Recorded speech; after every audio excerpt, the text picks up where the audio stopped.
Hey everyone. So I'm going to talk to you a little bit about Zoom's annotation and whiteboard features.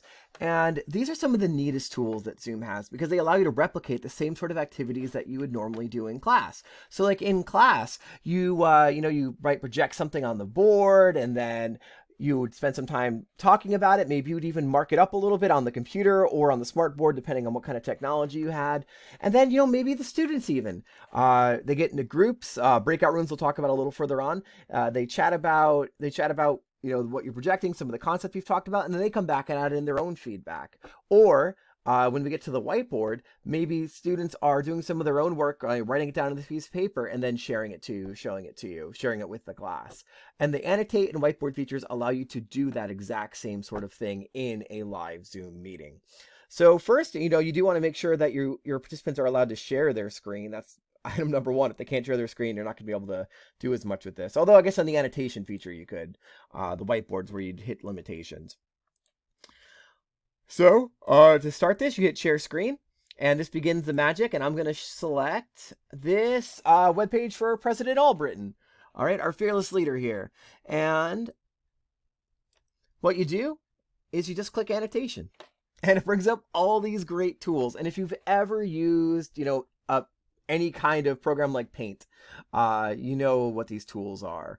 And they basically give you the same sort of tricks and capabilities that those programs give you, or that PowerPoint would give you if you wanted to illustrate a slide. So you get since it's our president, right, and we love him, give him a heart there to show our support, and a gold star for a job well done.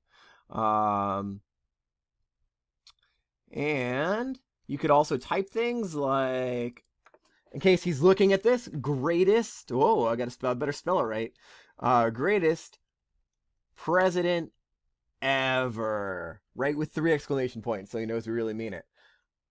And that's kind of cool because you can mark stuff up. If you're the previous FSW president, I apologize for that. Although you're not my current president, so no, I'm sticking with my story. I'm sticking with it. And the other cool thing here is you hit more right here. You click on more and it gives you guessed it, more. You click allow participants to annotate, and then your students can also comment here. And then I was messing around with this. You click here and it shows names of annotators. So not only are your students marking up, you also get to see who is making what comments.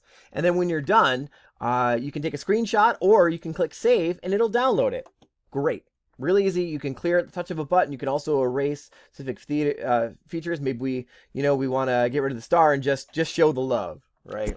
You could do that. Very, very easy. And you can, as the screenshots above this really reflect, you can have quite a bit of fun with this. And so let me clear this, and we'll talk now about the whiteboard. And the whiteboard does kind of the same thing. It has a few more limitations, but it also has some cool additional advantages. So again, I'm clicking New Share. And here I'm clicking Whiteboard. And now it brings up this, you guessed it, a whiteboard. And the great thing about the whiteboard is it's, again, every student has their ability to use their own whiteboard. When the screen share is enabled, they hit New Share and they create their own whiteboard. They could use for notes or to, again, take something they might show you. You click here, and here's the really cool thing. Page 1. I don't like the colors of these because they're really hidden down in the right-hand corner. You probably don't even see them until I pointed them out. Here, you hit plus page, and it adds, or new page, and it adds a new page. Page 2, and then you keep going, so on and so forth, and you have the same capabilities. So you're like, oh, I've got a blank page. I'm going to give it a question mark stamp. Where is everything going? And then you keep going, and you can sort back and forth between the different pages. There is a way to do multiple whiteboard sharing at once if you have dual monitors, but in general, you can let students share their whiteboard one at a time to sort of see what they've got. Or you could have them save their whiteboard and then turn that into you if you would like to do that. So that is another, yet another cool feature. And what we're going to do for the assessment for this is just to show that you know how to use the whiteboard and you haven't just been smiling and nodding through this whole bit to move through as quick as possible. We're just going to ask you to open a whiteboard and write Dr. or your name, right?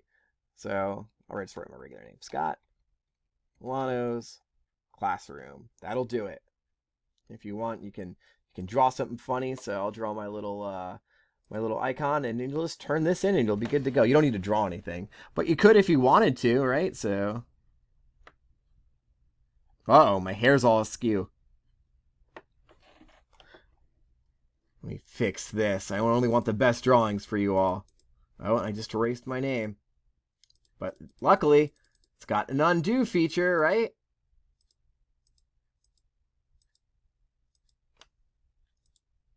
The important work. I need to make sure my hair is right. There it is. And that's how you do it. So it's that simple. And then you would just save this or take a screenshot of it. And, that would get you there. Okay, great. And hopefully you all found that useful. And now this is something you can use going forward.